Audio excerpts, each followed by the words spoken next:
Hello friends, आज का stock है डिस्कशन के लिए सिग्मा सॉल लिमिटेड। ये आईटी सेक्टर की कंपनी है और एट प्रेजेंट इसका करंट प्राइस है 428 एंड लास्ट 1 ईयर का अगर 52 वीक का हाई है 579, लो है 172। तो लो अपने लो से 3 पॉइंट टाइम्स का रिटर्न दे चुकी है। अभी 25% स्टॉक करेक्ट होके 428 पे ट्रेड कर रहा है।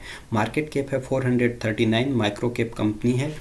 स्टॉक का पी है अभी 26.9। अगर 3 ईयर का एवरेज पी देखें तो 35 का है। उसके कंपैरिजन में अभी स्टॉक पी भी करेक्ट हो रखा है जस्ट बिकॉज कि अभी प्राइस फॉल हुआ है इसलिए। और इसका अगर इंडस्ट्री से देखें तो इंडस्ट्री का 36 है, तो उसके कंपैरिजन में भी अराउंड 33% का आपको डाउन साइड या चीप वैल्यूएशन में अवेलेबल है।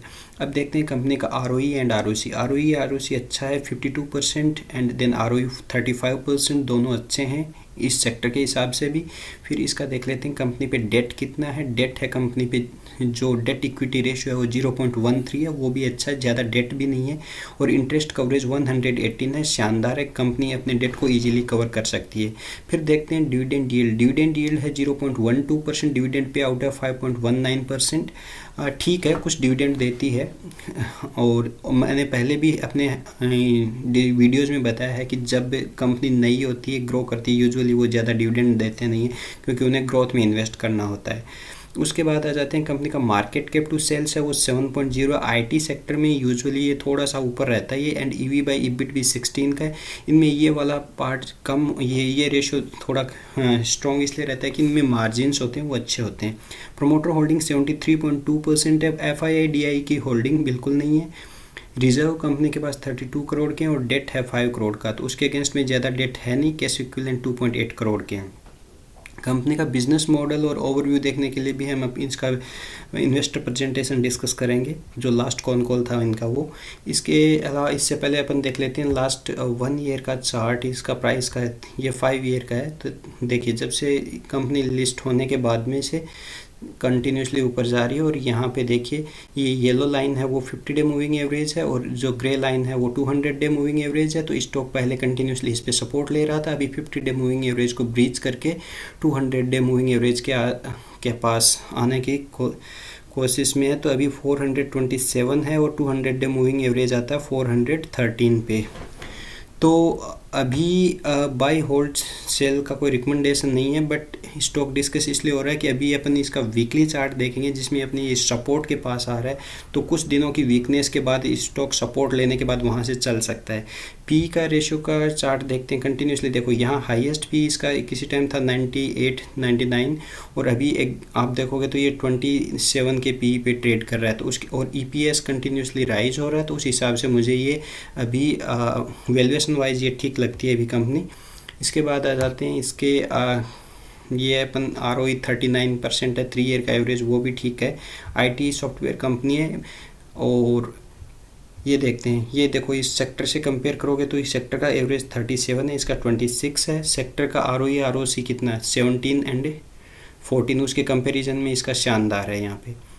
तो और पेग रेशियो तो इसका इन्होंने कैलकुलेट अभी किया नहीं है सिस्टम ने, ठीक है। उसके बाद आ जाते हैं क्वार्टरली रिजल्ट पे। क्वार्टरली रिजल्ट कंपनी कंटिन्यूसली देख सकते हो आप ग्रोथ ही देती है। रेवेन्यू में हमेशा कभी थोड़ा कम है, अगर क्वार्टर ऑन क्वार्टर वैसे कंपेयर करते हैं लाइक दिसंबर को, अगर पिछले दिसंबर से कंपेयर करें तो यहाँ तो रेवेन्यू में जंप है।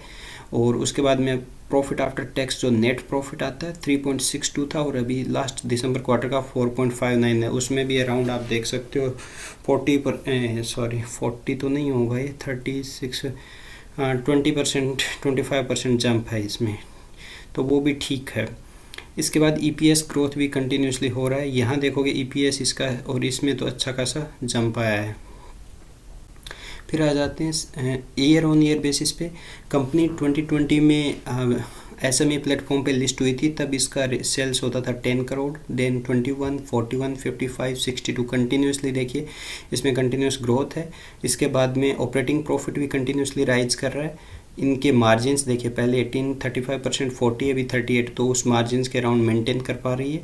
और नेट प्रॉफिट पहले 2, फिर 5, 14, 15, 18 कंटिन्यूसली इसमें भी एक कंटिन्यूस राइज है जो आपको एक हेल्दी साइन दिखाता है। डिविडेंड पे आउट यहाँ बहुत ही कम, कंपनी ने अभी थोड़ा डिविडेंड देना भी शुरू किया, चलो कुछ तो देती है। उसके बाद में ये इनका सेल्स ग्रोथ है, प्रॉफिट ग्रोथ है, तो 3 ईयर का देखते हो शुरू में हमेशा ये ज़्यादा आता है क्योंकि 2 से 5 में जंप आता है वो काफ़ी बड़ा होता है, फिर 5 से 14 में भी ठीक होता है।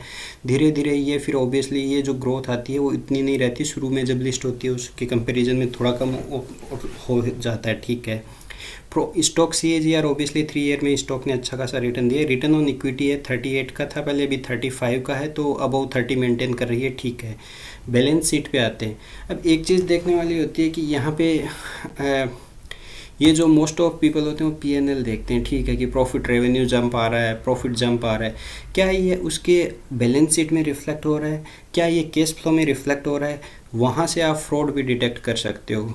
एक बार अगर डिफरेंस आता है तो ठीक है, बट अगर कंटिन्यूसली उसमें डिफरेंस आ रहा है देखिए तो फिर आप देख सकते हो इसमें इक्विटी कैपिटल, ठीक है, इन्होंने मार्केट से जो पैसा उठाया वो है ये, तो रिजर्व देखिए कंटिन्यूसली राइज हो रहे हैं, ठीक है, अच्छी बात है। बोरोइंग अभी कंपनी ने 6 करोड़ का लास्ट ईयर में जो अभी बोरोइंग लिया है, ठीक है, इसमें तो ये इनके रिजर्व्स इंप्रूव हो रहे हैं, क्योंकि अगर कंपनी प्रॉफिट जनरेट कर रही है तो बैलेंस शीट में रिजर्व्स में इंप्रूवमेंट आप देख सकते हो। उसके बाद में देखते हैं कैश फ्लो। कैश फ्लो देखिए यहाँ पे ऑपरेटिंग एक्टिविटी से मेनली, तो यहाँ कंटिन्यू 5, 16, 20, तो कैश फ्लो तो इम्प्रूव हुआ है, पॉजिटिव OCF तो इम्प्रूव हुआ है। उसके बाद आ जाते हैं इसमें देखिए ये यहाँ पे कंटिन्यूसली इसमें ऑपरेशन से इनके ये कैश आ रहा है, ठीक है। इसके बाद ऐसा नहीं है कि यहाँ पे रिसीवेबल, कई बार क्या होता है ये रिसीवेबल पॉजिटिव में बहुत ज़्यादा दिखा देते हैं, ठीक है, कि ये केस आने वाला है, कंपनी उसको मान के चलती है कि, बट कई बार वो पैसा अटक जाता है, तो इसलिए इसमें ये पॉजिटिव नहीं नेगेटिव है, मतलब एडवांस में इनको पैसा आ चुका है। इसके बाद में आ जाते हैं ये कि इसकी इन्वेस्टिंग एक्टिविटी, जो प्रॉफिट आ रहा है कंपनी फिर क्या कर रही है उसका, यहाँ पे देखिए फिक्स्ड एसेट परचेज कर रही है कंटिन्यूसली, तो ये एसेट बाइंग में जब ये यूज़ कर रही है मतलब कंपनी को अपनी ग्रोथ दिख रही है, उसके एक्सपांसन के लिए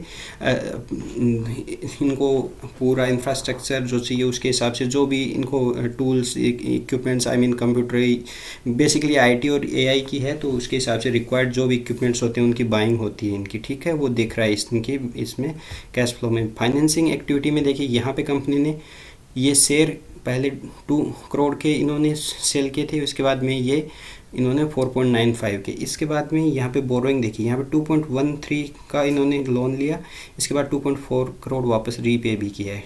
अभी इन्होंने फिर लोन थोड़ा ज़्यादा लिया 3.4 करोड़ का, ओबियसली इसका भी रीपेमेंट जब नेक्स्ट ग्रोथ आएगी तो उसके हिसाब से इन्हें करते रहते हैं, तो ठीक है ये उस हिसाब से। अब डेटर डेज पहले 142 डेज के थे, अभी धीरे धीरे कम हो रहे हैं, वो एक हेल्दी साइन है। केस कन्वर्जन साइकिल छोटा हुआ है कंपैरिजन में, तो वो भी अच्छा है। ROC देखिए 53, 64, 52 अबव 50 चल रहा है। और ROC का सिग्निफिकेंस मेनली अगर कंपनी ने बहुत ज़्यादा डेट ले रखा है या इंफ्रा सेक्टर से हैं या फिर जो भी कंपनी एडवांस में डेट ले के काम करती है उनमें ज़्यादा इसकी सिग्निफिकेंस होता है। फिर प्रोमोटर होल्डिंग कंसिस्टेंटली सेम है, इसमें कोई बदलाव इन्होंने किया नहीं है। पब्लिक होल्डिंग में ये जितने भी नाम हैं मैंने जाके चेक किया है, इनमें कोई भी ऐसे इन्वेस्टर नहीं है जो अलग अलग जगह इन्वेस्ट करते हैं, ये भी इन्हीं के इन्होंने ही कांटेक्ट करके, आई डोंट नो हाउ इन्होंने किया है, बट सिर्फ इनकी होल्डिंग इसी कंपनी में है। तो वैसे कोई रिनोन इन्वेस्टर इनमें से कोई भी नहीं है जो अदर स्टॉक मार्केट में भी इन्वेस्ट करता हो। तो वो थोड़ा सा है कि आपको ना तो इसमें FII की होल्डिंग है, ना DII की होल्डिंग है, और ना ही किसी रिनोन HNI का है। तो उस पॉइंट ऑफ व्यू से थोड़ा सा आदमी को कॉशियस होने की डेफिनेटली ज़रूरत है। और इसके बाद कंपनी का बिजनेस मॉडल डिस्कस करते हैं। ये क्या है, IT सेक्टर की कंपनी है। Artificial intelligence, RPA, ML services, generative artificial intelligence, digital transformation, ये सारा इनका बिजनेस, और मेनली बिजनेस ही एक्सपोर्ट करती हैं। एक्सपोर्ट इन द सेंस इनकी आउटसोर्स करती है अपनी सर्विसेज को US से, इनका मेन क्लाइंट बेस है। उसके अलावा कनाडा, ऑस्ट्रेलिया और UK, वहाँ पे भी इनके कस्टमर हैं। 15+ ईयर का एक्सपीरियंस है। इसके अलावा जो स्ट्रॉन्ग क्लाइंट बॉन्ड है, 90% रिटेंशन रेट है। ऐसा नहीं है कि जो इनके कस्टमर एक बार काम में लेते हैं फिर अनसेटिस्फाई होके जाते हैं और वापस नहीं, 90% रिटेंशन रेट है, वो एक अच्छा साइन है। इसके अलावा 1000+ इनके प्रोजेक्ट हैं, 450+ क्लाइंट्स हैं। और इनका फिर अपन आ जाते हैं इसका थोड़ा सा हिस्ट्री देख लेते। 2010 में इनकॉर्पोरेट हुआ, 14 में फिर इन्होंने पार्टनरशिप की थी ये 3D कार्ड के साथ, फिर 18 में माइक्रोसॉफ्ट के साथ पार्टनरशिप, 2020 में ये SME प्लेटफॉर्म पे लिस्ट हुई थी NSE पे। फिर इसके बाद में ये 2022 में 200 प्लस ट्रेंड सॉफ्टवेयर कंसल्टेंट्स उसके माइलस्टोन को अचीव किया, और अभी मेन स्ट्रीम में भी 2023 में NSE एंड BSE दोनों प्लेटफॉर्म पे अभी ये इसकी लिस्टिंग हो चुकी है। तो और ये इनके management doctor mister Parik managing director, ये तो ठीक है। इनका अभी आ जाते हैं फाइनेंशियल, अपन ने ऑलरेडी डिस्कस कर लिए हैं। इसमें थोड़ा सा मैं ये बताऊंगा कि ये अपने मार्जिन्स मेंटेन करके चल रही हैं, वो एक अच्छा साइन है। वेल डाइवर्सिफाइड इनका बिजनेस मॉडल, ये सारे के सारे मेडिकल इंजीनियरिंग के इनके हैं सारे, logistic solution, automation, mobile application, cloud solution. तो ये क्या क्या इनका रेवेन्यूज, कौन कौन सी सर्विस ये प्रोवाइड करवाती हैं, उसके हिसाब से ये बाइफर्केशन है। और इसका जो जोग्राफिकल बाइफर्केशन में सबसे ज़्यादा US है जो मेनली 80% है। इसके अलावा कनाडा, UK, ऑस्ट्रेलिया, ये मिडल ईस्ट इनसे आता है। ऑपरेशनल मैट्रिक्स में देखें तो एम्प्लॉय एट्रिशन रेट है वो 3% का। कहने का मतलब है ये हर साल अगर देखो तो 3% जो भी एम्प्लॉयड पर्सन होते हैं वो जॉब स्विच कर लेते हैं इनकी कंपनी से। ज़्यादा बुरा नहीं कह सकते, इतना एट्रिशन रेट ठीक है। ऑर्डर बुक देख लेते हैं। ऑर्डर बुक में अभी Q3 FY 2024 में इनका ऑर्डर बुक अभी है $2,75,000 का। और पाइपलाइन मतलब अपकमिंग प्रोजेक्ट जो हैं ये तो ऑलरेडी ऑर्डर मिल चुके हैं। इसके अलावा ये जो पाइपलाइन में वो $3,50,000 का भी प्रोजेक्ट अभी पाइपलाइन में है। और इसमें 65% रिकरिंग है और वन टाइम 35% है। तो ये बिजनेस मॉडल आपको समझना हो तो इसमें आप देख सकते हो। अब आ जाते हैं टेक्निकल्स पे। Why this stock we are discussing today, just because of technical मुझे और अच्छा लगा अलॉन्ग विद गुड फंडामेंटल। ये है इसका वीकली चार्ट, जिसमें देखिए वीक में कंटिन्यूसली स्टॉक ऊपर गया, यहाँ पे टॉप बनाया इसने। अभी अक्टूबर नवंबर में टॉप बनाया था 579 का, और वहाँ से स्टॉक वीकली चार्ट पे वीकनेस दिखा के अभी नीचे आ रहा है। अभी मुझे लग रहा है कुछ 1-2 वीक और ये वीक रहेगा, और जब तक कि ये 50 डे मूविंग एवरेज है वो और नज़दीक ये ऊपर आएगा टाइम के साथ ऑब्वियसली, क्योंकि प्राइस ऊपर है और ये नीचे, इसी को सपोर्ट लेने के लिए ये नीचे आता है। तो यहाँ पे तो इसका जो सपोर्ट बन के आता है 390 के अराउंड बन के आता है वीकली मंथली सपोर्ट। तो वहाँ 390 से 400 एक सेफ बाइंग जोन बनता है, उसमें स्टॉप लॉस 375 का स्टॉप लॉस रखा जा सकता है। और इसमें अपन देख लेते हैं ये सपोर्ट फिबोनाची सपोर्ट है, ये मंथली चार्ट पे देखिए 391 और 421, ये सपोर्ट 2 है, ये सपोर्ट 3। तो अभी स्टॉक इसी लेवल पे ट्रेड कर रहा है यहाँ पे। तो बट मुझे लग रहा है कुछ दिन की और वीकनेस रहेगी, और उसके बाद में अगर इस जोन में स्टॉक मिलता है तो वो एक सेफ बाइंग जोन बनता है। वैसे बाई होल्ड सेल का कोई रिकमेंडेशन नहीं है, अपना खुद ड्यू डिलीजेंस करिए और उसके हिसाब से आप अपना डिसीजन लीजिए। Thank you.